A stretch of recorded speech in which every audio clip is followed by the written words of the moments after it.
Trump की हवेली में पहुंचे इजराइल के पीएम बेंजामिन नेतन्याहू। अमेरिका में बैठ दी ईरान को चेतावनी। ट्रंप का दिल जीतने के लिए इजराइल का सबसे बड़ा सम्मान ट्रंप को देने की घोषणा कर दी।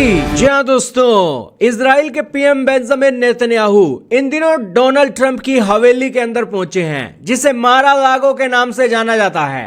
दोस्तों, ये ट्रंप ने एक बहुत पहले ही खरीद ली थी और राष्ट्रपति कार्यकाल के दौरान यहां वो कई महत्वपूर्ण सरकारी कार्य करते हैं और विदेशी मेहमानों की भी मेजबानी करते हैं। इसीलिए इस एक ट्रंप की हवेली को विंटर व्हाइट हाउस भी कहा जाता है। आप इसकी तुलना भारत के अंदर जैसे मुगल साम्राज्य के किले होते थे वैसे भी कर सकते हैं, क्योंकि यहाँ की साज सजावट देखते से ही मन को आकर्षित करने वाली है। और इस मारा लागो के अंदर 20 एकड़ में यह फैला हुआ है और इसमें 126 कमरे हैं, एक विशाल बाल रूम है, स्पा भी है, टेनिस कोर्ट भी है, स्विमिंग पूल जैसी अत्याधुनिक सुविधाएं भी मौजूद हैं।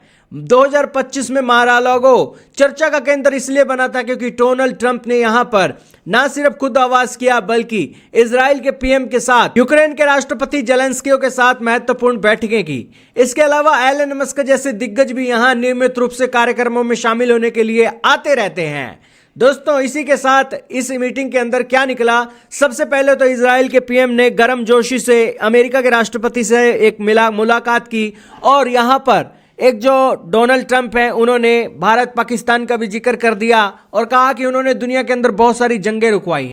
और इसी बैठक में उन्होंने गाजा के युद्ध विराम के साथ साथ हमास को साफ स्पष्ट शब्दों के अंदर कह दिया कि पुणे पूरी तरीके से निहत्थे होना होगा, अन्यथा उससे भारी कीमत चुकानी पड़ेगी। ट्रंप ने चेतावनी दी कि यदि ईरान ने अपने परमाणु कार्यक्रम या बैलिस्टिक मिसाइल भंडार को फिर से बनाने की कोशिश की तो अमेरिका उसके ठिकानों को अपने B-2 बॉम्बर से नष्ट कर देगा। ट्रंप और नेतन्याहू के बीच वेस्ट बैंक की नीतियों और वहां इजरायली बस्तियों के मुद्दे पर लंबी चर्चा हुई। ट्रंप ने स्वीकार किया कि इस मुद्दे पर दोनों 100% सहमत नहीं है, लेकिन जल्दी किसी निष्कर्ष पर पहुंचने की उम्मीद जताई जा रही है। लेबनान में हिजबुल्लाह की भूमिका और सीरिया की नई सरकार के साथ भविष्य के संबंधों पर भी विचार विमर्श किया गया।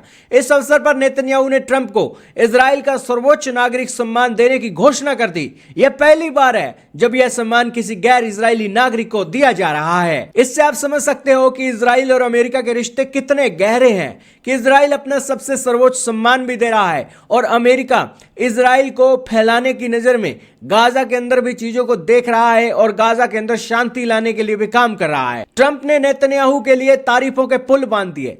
ट्रंप ने उन्हें एक युद्धकालीन प्रधानमंत्री कहा। उन्होंने कहा कि उन्होंने बहुत शानदार काम किया है, उन्होंने इजराइल को बहुत खतरनाक दौर से बाहर निकाला। ट्रंप ने आगे कहा कि सच कहूं तो इजराइल का इस वक्त अस्तित्व भी नहीं होता। यह एक बड़ा बयान है, लेकिन मुझे लगता है कि अगर गलत प्रधानमंत्री होता तो इजराइल मौजूद नहीं होता। हालांकि ट्रंप को यह कहना चाहिए था कि यहां पर इजराइल के पीएम की इतनी हिम्मत नहीं थी, सारी हिम्मत तो अमेरिका की थी। यही कारण है कि किसी की भी हिम्मत नहीं पड़ी कि इजराइल को वो हाथ लगा सके। बेंजामिन नेतन्याहू ने जरूर अच्छा काम किया और अपने देश को संभालने के लिए सख्त रणनीति का एक पहलू उन्होंने जोड़ा, लेकिन इसी बीच अमेरिका भी उसके साथ कंधे से कंधा जोड़कर खड़ा हुआ था। और जब इजराइल का क्रिटिसिज्म हो रहा था ह्यूमन राइट के वायलेशन पर, तो इजराइल के पीएम बेंजामिन नेतन्याहू अमेरिका का ही नाम लेते थे। उन्होंने कहा था कि जब अमेरिका के ऊपर आतंकवादी हमला होता है तो अमेरिका किसी की भी नहीं सुनता और ऐसा तांडव करता है जिस तांडव के चलते आतंकवादियों की सारे हौसले फुलंदे सब पस्त कर देता है।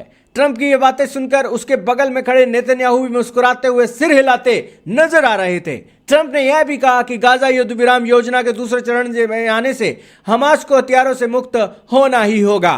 आपका क्या मानना है दोस्तों? कमेंट सेक्शन में जरूर बताइएगा।